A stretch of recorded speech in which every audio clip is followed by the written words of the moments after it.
আমাকে যে ট্যাগগুলো দেওয়া হয় যে আমি হয়তো বা গুপ্ত শিবির ছিলাম, আমি একটা অংশের প্রতিনিধিত্ব করছি যারা হয়তো বা শিবিরের মতাদর্শের বাইরে, তারা একটা পরিবর্তনের দিকে যেতে চাচ্ছিল। আমি তাদের এই পরিবর্তনকে সাধুবাদ জানিয়েছি। আমি আসলে সবার সাথে যখন কথা বলা শুরু করি বা চাকসু করবো এই সিদ্ধান্ত যখন আমি আসি, আমার কাছে মনে হয়েছে যে স্বতন্ত্র প্যানেলগুলোর মধ্যে আসলে একটা নেতৃত্বের জায়গায় একটা দোটানা সম্পর্ক আছে বা সেরকম স্ট্রং কোনো স্বতন্ত্র প্যানেল আমি পাইনি যেখানে যে কি আমার দলের ফুল প্যানেল জিতে আসা সম্ভব বা একটা স্ট্রং ব্যাকআপ আমি পেতে পারি। যেহেতু আপনারা বুঝে থাকবেন এটা অনেকটা যে নারীদের জন্য আসলে স্পেসটা অনেক কঠিন এবং একা মুভ করে এটা আরও অনেক বেশি কঠিন। সো সেই জায়গা থেকে আমি চাচ্ছিলাম যে একটা স্ট্রং প্যানেলের সাথে আসলে জোটবদ্ধ হতে। সো আমি স্বতন্ত্র প্যানেলগুলোর সাথে কথা বলি এবং যেই সময়টাই আমি আসলে কথা বলি তারা কেউ আসলে নেতৃত্বের জায়গাটা গুছিয়ে আসতে পারেন না এবং দেখা গেছে কি নিজেদের মধ্যে আসলে একটা না মানার একটা প্রবণতা আছে, একে অন্যকে না মানার বা দলীয় কোন্দলের একটা ব্যাপার ছিল।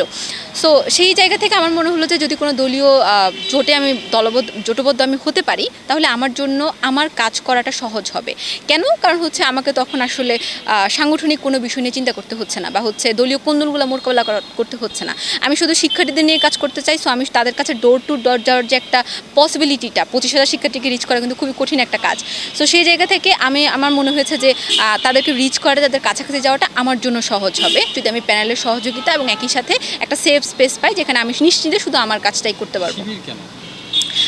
আমার কাছে মনে হয়েছে যে শিবিরের যে প্রস্তাব ছিল আমার কাছে ইনক্লুসিভ প্যানেল করার একটা প্রস্তাব, যেটা বাংলাদেশের রাজনীতিতে তুলনামূলক নতুন, শিবিরের জন্য আরও বেশি নতুন, তারা একটা পরিবর্তনের দিকে যেতে চাচ্ছিল। সো সেই জায়গা থেকে আমি তাদের এই পরিবর্তনকে সাধুবাদ জানিয়েছি। এটা একটা বড় কারণ আমার কাছে মনে হয়েছে যে এখানে সব ধরনের মানুষের প্রতিনিধিত্ব থাকছে, আমি একটা অংশের প্রতিনিধিত্ব করছি যারা হয়তো বা শিবিরের মতাদর্শের বাইরে। সো সেই জায়গা থেকে আমার কাছে তাদের প্রপোজালটা বেটার মনে হয়েছে। দ্বিতীয় কারণটা ছাত্র শিবির যথেষ্ট সুশৃঙ্খলা একটা সংগঠন। সো সেই জায়গা থেকে স্ট্রাকচারালভাবে প্রতিষ্ঠানটা আগানোর কারণে এখানে জটিলতার জায়গাটা কম। এখানে দেখা যাচ্ছে কি আলোচনা করে সবাই একটা সিদ্ধান্ত নিল, এখানে বিদ্রোহী গোষ্ঠীর সংখ্যাটা কম। সো সেই জায়গা থেকে এখানে কাজের পরিবেশটা আমার কাছে মনে হচ্ছে মোর সেফ আমার জন্য বা অন্য যারা নারী আছেন তাদের জন্য। সো এই দুটো কারণেই মূলত ছাত্র বিশ্ববিদ্যালয়ের স্টুডেন্টদের মধ্যে আপনার কোনো ক্যান্টনমেন্ট স্থাপন করা পসিবল আসলে না, এবং এখানে কোনো ক্যান্টনমেন্ট আসলে কখনোই তৈরি হয়ও না এবং হবেও না, সেটা শিবির হোক বা অন্য কোনো দল। সো সেই জায়গা থেকে স্টুডেন্টরা যথেষ্ট সচেতন এবং তারা জানে তাদের ম্যান্ডেটটা কোথায় কোথায় কাজ করছে। স্টুডেন্টরা যদি স্বতঃস্ফূর্তভাবে শিবিরকে গ্রহণ করতে চায় তারা করবে, বর্জন করতে চাইলে তারা বর্জন করবে। এই ক্ষেত্রে আসলে এই ধরনের প্রভাব বিস্তারকারী ট্যাগগুলো লাগানো এটা শিবিরের জন্য খারাপ এবং একই সাথে স্টুডেন্টদের যে মোরাল গ্রাউন্ডটাকে এটাকে দুর্বল করা হয়, স্টুডেন্টদের ম্যান্ডেটটাকে দুর্বল করা হয়। আপনি বুঝাই দিতে চাচ্ছেন যে এখানে আসলে স্টুডেন্টরা সচেতন না বা তারা তাদের রাইটস নিয়ে কথা বলতে জানে না, এরকম একটা ট্যাগ আপনি আমার স্টুডেন্টদের উপর দেওয়ার চেষ্টা করছেন।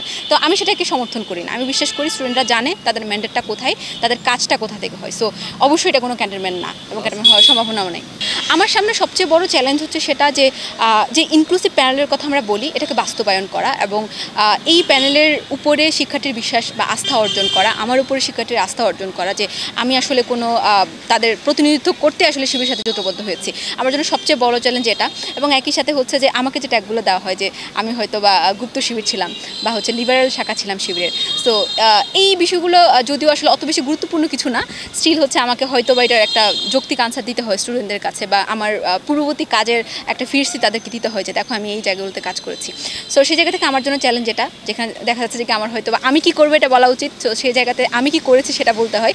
সো এই জায়গা থেকে হয়তো বা এটা কিছুটা বিব্রত করে একটা অবস্থা, বাট এটা অত বড় চ্যালেঞ্জ বলে আমি মনে করি না। আমার জন্য সবচেয়ে বড় চ্যালেঞ্জ আমার 25,000 শিক্ষার্থীর কাছে পৌঁছানো, তাদের কথা শোনা, তাদের কথা আমার ইশতেহারে বাস্তবায়ন করা এবং একই সাথে সেই লক্ষ্যে কাজ করা।